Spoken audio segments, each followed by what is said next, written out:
Radio Massabielle, Parole d'évêque. Bonjour à toutes et à tous, soyez les bienvenus dans Parole d'évêque sur Radio Massabielle et les réseaux sociaux du diocèse de Guadeloupe. C'est notre rendez-vous régulier avec notre évêque, Monseigneur Philippe Guiougou. Bonjour. Bonjour Thierry, bonjour les auditeurs et auditrices de Radio Massabielle, bonjour tous ceux qui nous suivent sur les réseaux sociaux. D'abord, Monseigneur, nos prières et nos pensées accompagnent Père Paulin Mutoro, administrateur de la paroisse Sainte-Bernadette dans les Grands Fonds à Sainte-Anne, qui vient de nous faire part du décès de sa mère, survenu ce vendredi en République démocratique du Congo. Oui, tout à fait. Le Père Paulin m'a envoyé ce matin un message très tôt, indiquant cette triste nouvelle du décès de sa maman. Et donc, j'ai tout de suite évidemment répondu en lui exprimant mes condoléances et aussi mon soutien et ma prière, parce qu'on sait bien pour tous que le décès de sa maman, ce que ça peut représenter, surtout avec la distance, parce que ce n'est pas à côté et l'enterrement a lieu très bientôt. Donc, du coup, certainement qu'il prendra le temps après de rejoindre sa famille. Donc, encore une fois, toutes mes condoléances et les expressions aussi de prière et de soutien au Père Paulin et à sa famille. Après la semaine de prière, Monseigneur, pour l'unité des chrétiens, vous rencontrez l'évêque orthodoxe et des prêtres de cette confession religieuse également présents en Guadeloupe. Oui, nous sommes à la fois cette invitation à l'œcuménisme qui est de rencontrer, de partager entre chrétiens, voilà notre foi, puisque certes l'Église il y a eu ces séparations vers l'an 1000 de ces deux grandes branches chrétiennes et notamment orthodoxes et plus tard au niveau du protestantisme, mais nous rappelons que ce qui nous unit doit plus nous rassembler que ce qui peut nous diviser. Et donc c'est dans cette recherche de l'unité à laquelle nous appelle forcément le Christ, notamment dans Saint Jean, eh bien, il y a régulièrement chaque année une rencontre entre quelques chrétiens, notamment orthodoxes, les protestants luthériens et puis les orthodoxes. Et donc il y a deux églises orthodoxes sur le diocèse, je rencontre l'évêque qui est en visite. Je dois aussi avouer que le monde orthodoxe de l'orthodoxie, c'est un monde qu'on doit apprendre à connaître, que je n'ai pas beaucoup côtoyé, d'où aussi cette rencontre avec l'évêque qui me permettra aussi de mieux comprendre. Vous savez, vous avez les orthodoxes grecs, vous avez les orthodoxes russes, vous avez une orthodoxie qui est souvent liée à un côté national, et puis il y a toutes ces branches de l'orthodoxie que nous avons à mieux connaître. Donc ça consistera aussi pour moi de mieux comprendre et mieux connaître le monde orthodoxe. Quel sens souhaitez-vous donner, Monseigneur, au dialogue entre les religions chrétiennes en Guadeloupe? Voilà, c'est un chantier important. Il y a eu, notamment avec le Père Blanchard, tout ce travail qui était fait dans le sens de l'œcuménisme et notamment avec tout le monde du protestantisme. Et donc, aujourd'hui, nous devons nous-mêmes relancer cela. Alors, il est vrai que moi, j'arrive sur un diocèse, moins de 2 ans, donc il y a ce chantier un peu interne de la vie catholique à laquelle je m'attelle pour aussi continuer cette construction du diocèse, mais en même temps aussi cette ouverture à faire avec le monde chrétien, le monde protestant et aussi le monde orthodoxe. Donc petit à petit, je m'attelle à cette tâche pour rencontrer, pour partager, pour échanger, pour mieux se connaître. Et nous pouvons prier ensemble, mener des actions avec tout ce monde de l'œcuménisme, le monde protestant et orthodoxe. Ce week-end sera très chargé, avec notamment comme temps fort la pose de la première pierre de l'Akou Bosco à Saint-Luc de Bainbridge. La paroisse de Saint-Luc confiée, donc, on le rappelle, à la congrégation des Salésiens, qui fête aussi parallèlement, samedi et dimanche, son saint patron, Don Bosco. Oui, c'est un moment important. Les Salésiens sont là depuis 3-4 ans sur le diocèse. Une implantation voulue par Monseigneur Riocreux et bien heureux, cette décision, puisque ça a permis aussi avec les Salésiens d'implanter leur charisme qui est beaucoup tourné vers la jeunesse, vers l'éducation de la jeunesse. Et donc, ils exercent tout simplement leur charisme à Saint-Luc de Bainbridge et ils ont tout de suite monté cette association l'Akou Bosco qui a pour vocation de s'occuper des jeunes et des familles en difficulté dans le quartier. Et donc, c'est tout naturellement qu'ils fêtent leur saint patron, Don Bosco. Et à cette occasion, il y a aussi la pose de la première pierre, l'inauguration du grand chantier avec la Coup Bosco.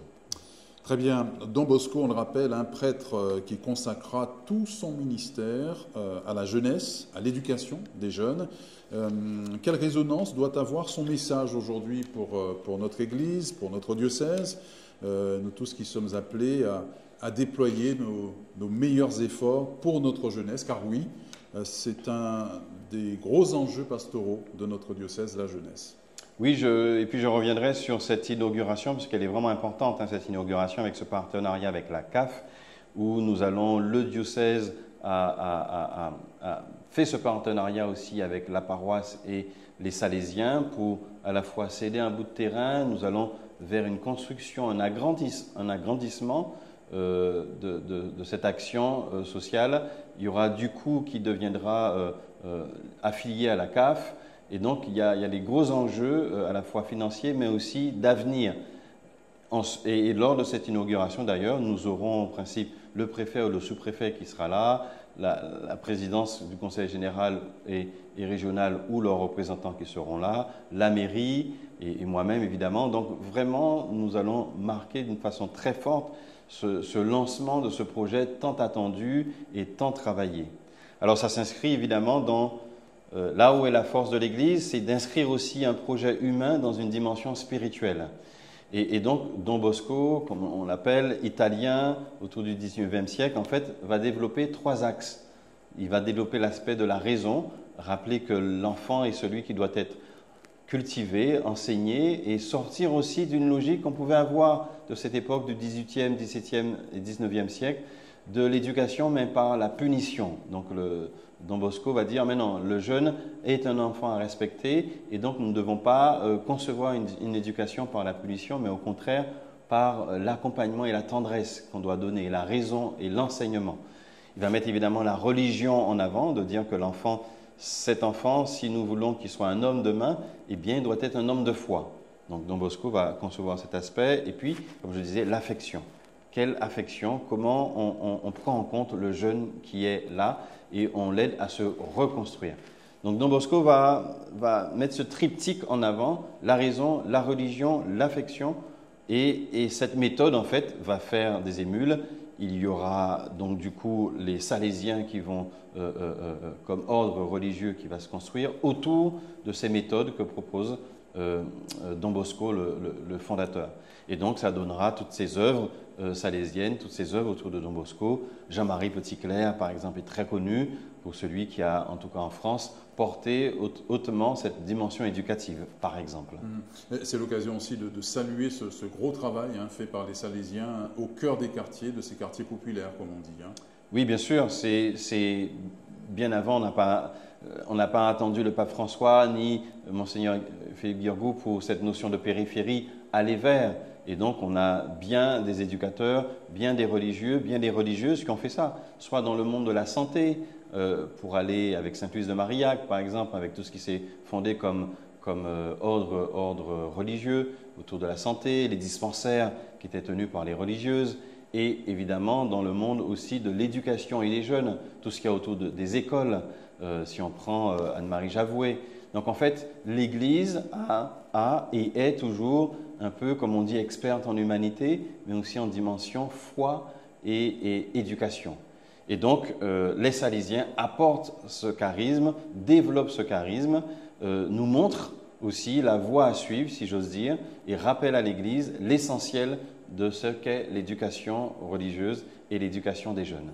Et vous célébrerez la messe solennelle, donc dédiée à Don Bosco. Ce sera samedi soir à 18h, donc à l'église Saint-Luc de Bainbridge, avant de procéder à la bénédiction de la Coup Bosco, juste à côté. Voilà, c'est mitoyen, c'est juste à côté. C'est tout un après-midi, vraiment, qui sera consacré à ce temps fort. Voilà, de prise de parole, comme je disais, des personnalités, pour rappeler que, tout simplement, et je le dis souvent, que l'Église participe à la vie sociale. Et c'est un bel exemple, c'est vraiment un des exemples. On a le Secours catholique, on a Saint-Vincent de Paul, toutes ces œuvres que représente l'Église, eh bien, à travers les Salésiens, la Coup Bosco, Don Bosco, c'est un signe très fort qu'en touchant les familles en difficulté, les jeunes en difficulté, en allant dans les quartiers, eh bien, c'est là aussi que l'Église se fait présente et au service de son peuple. Dimanche, autre temps fort de ce week-end, la fête de la vie consacrée au moule. Après Pointe-Noire l'an dernier, c'est donc le moule qui accueille ce rendez-vous annuel très important pour notre Église.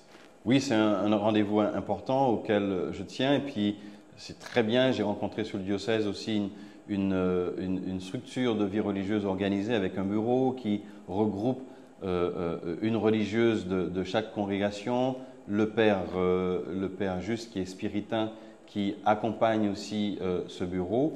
Eh bien, depuis quelques années, il y avait la fête de la vie religieuse. Et j'ai souhaité, depuis l'an dernier, donner encore un accent plus important en prenant le lien d'une journée, en se réunissant pour une journée, et en invitant le plus massivement possible nos jeunes. Alors là, je souhaite plutôt qu'il y ait les ados, puisque les jeunes, si on invite les enfants, ça sera ingérable en nombre d'enfants. Donc là, nous invitons les ados, 13, 14, 15, 16 ans, 17 ans, pour rencontrer les religieuses et les religieux, partager autour d'un thème, jouer, se rendre compte que la vie religieuse est une vie possible, est une vie utile à l'Église et utile à la société. Et donc, quoi de mieux que de permettre à ces jeunes de rencontrer les religieux et les religieuses, et de prier ensemble et de s'amuser ensemble. Donc, c'est ce que nous voulons, autour du 2 février, vivre toute la journée au Moule. Il s'agit évidemment de susciter des vocations pour la vie religieuse, de prier aussi pour les vocations. Notre Église a besoin, certes, de prêtres, mais aussi, il faut le rappeler, de religieux et de religieuses. Oui, c'est important, puisque l'Église, c'est, on va dire, souvent les personnes posent la question, ils n'arrivent pas à bien faire la distinction, comprendre un peu qu'est-ce que c'est que la vie religieuse, le prêtre diocésain, voilà, c'est des questions que souvent le commun des mortels pose. On peut dire qu'il y a 2 grandes branches, et après il y a les sous-branches, mais on va dire la vie apostolique, et donc le prêtre qui est en paroisse et qui, du coup, marche à la suite du Christ, mais au plus près des gens et à la vie paroissiale. Et puis il y a l'autre branche religieuse, monastique, l'autre grande branche monastique, où là on est dans un monastère, on est cloîtré, fermé, on a l'exemple du Carmel, et donc là c'est l'oraison, la prière, l'étude biblique qui se vit dans cette autre grande branche. Et dans cette branche religieuse, il y a des sous-branches où des religieux peuvent être eux-mêmes plus tournés vers le monde. Voilà, donc c'est important de comprendre, puisque quand un jeune se pose la question de la vie religieuse, il ne comprend pas toujours quelle distinction qu'on peut faire entre un prêtre en paroisse, entre un moine enfermé dans les 4 murs d'un monastère, d'une abbaye. Et donc, la vie religieuse, en tout cas dans le format que nous avons sur le diocèse, des religieuses et des religieux qui sont impliqués dans le monde et dans la société ou dans l'éducation, permettre aux jeunes de comprendre cela, de faire un peu la distinction et peut-être, je l'espère, de sentir un appel. Donc je dis souvent qu'on a besoin de prêtres, mais les religieuses et les religieux qui restent plusieurs années sur un lieu, en fait, voient les enfants naître, baptisés, communion, confirmation, mariage, alors malheureusement quelquefois décès, tout un cycle de personnes où elles sont au plus près. Donc, je ne sais pas trop comment dire ça, que de le dire avec le plus de conviction possible, nous avons besoin que des filles, des jeunes filles ou des filles un peu plus âgées entendent cet appel à la vie religieuse.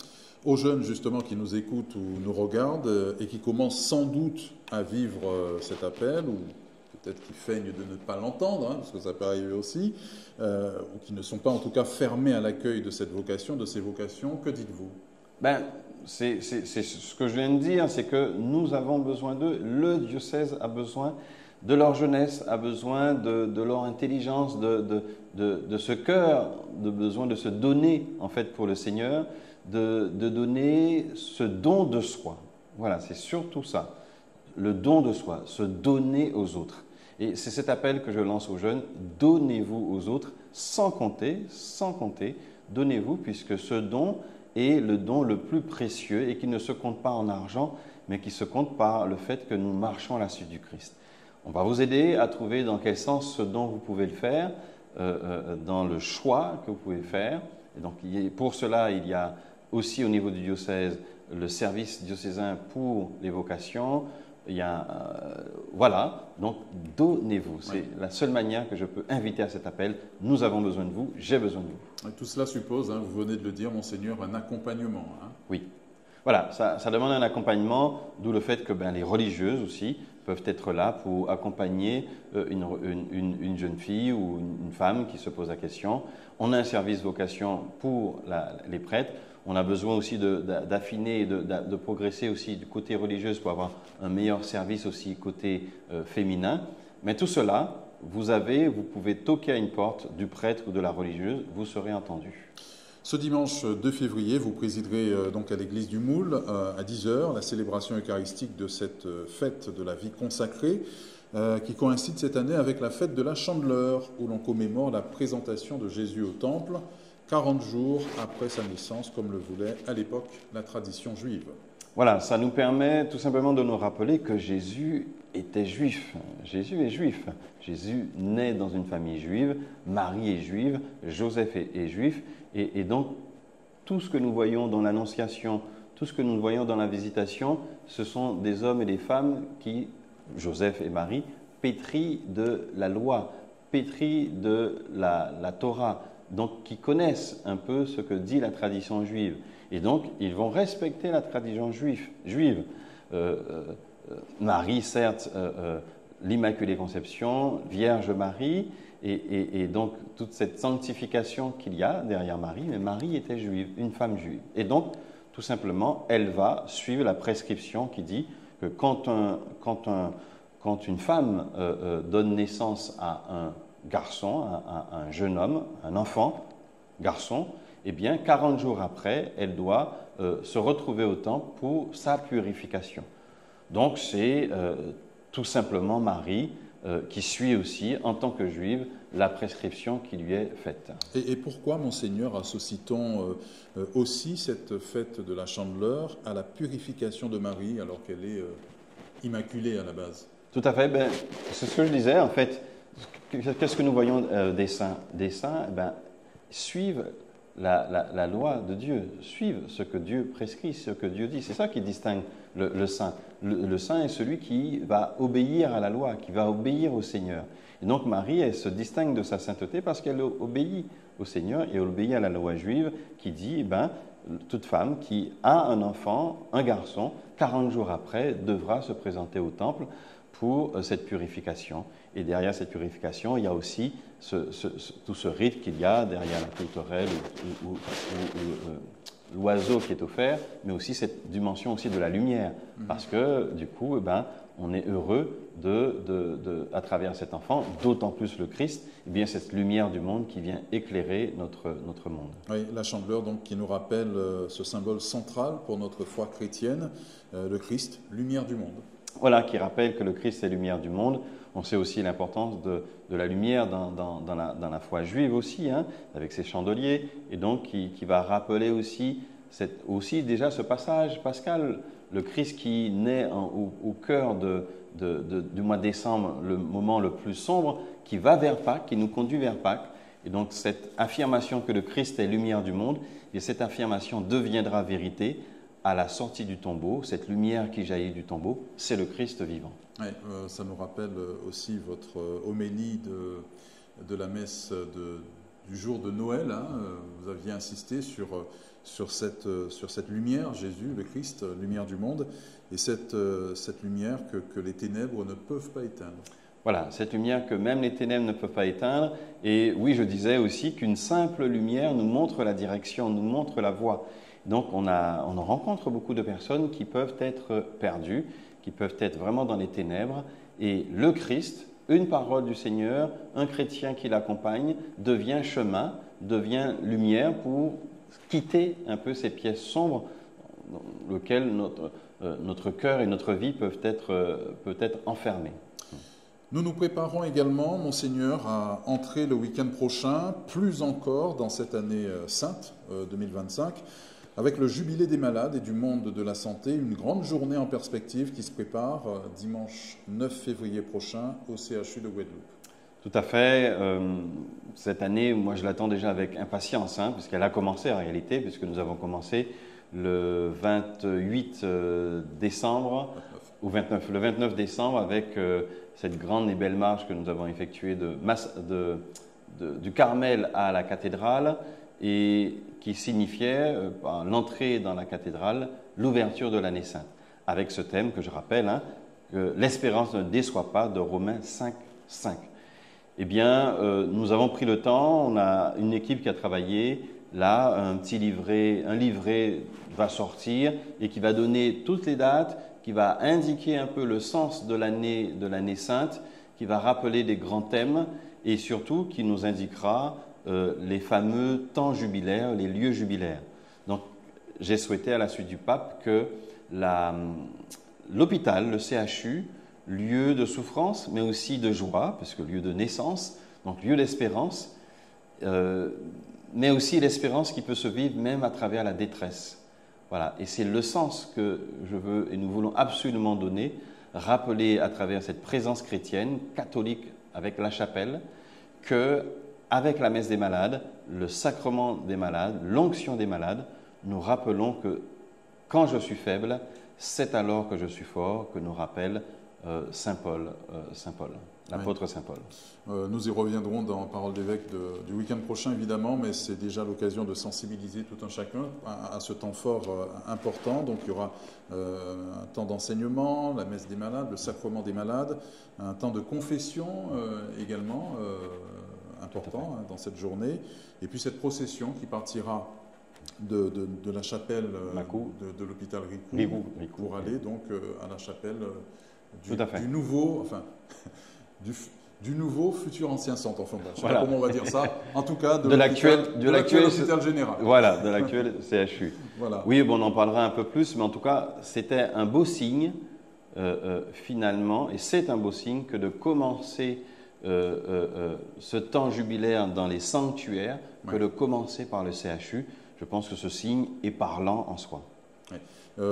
Avec le passage de la Porte Sainte de la chapelle de Ricou. Oui, alors la notion de passage Porte Sainte, comme je rappelle, bon, c'est en tant que tel, au sens strict, c'est à Rome qu'il y a ces portes saintes qui sont ouvertes, mais le pape nous rappelle que tous les pèlerins qui ne pourront pas aller à Rome, eh bien, iront dans un sanctuaire, dans un lieu dédié, et c'est un lieu aussi pénitentiel, un lieu de démarche importante dans leur chemin de foi et leur chemin de pèlerin d'espérance.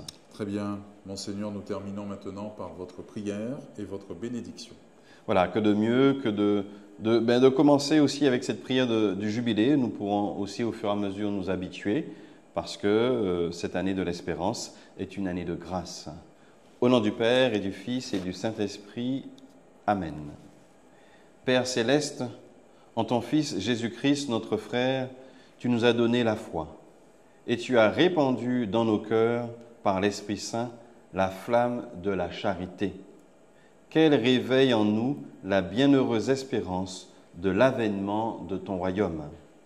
Que ta grâce nous transforme pour que nous puissions faire fructifier les semences de l'Évangile, qui feront grandir l'humanité et la création tout entière, dans l'attente confiante des cieux nouveaux et de la terre nouvelle, lorsque les puissances du mal seront vaincues et la gloire manifestée pour toujours.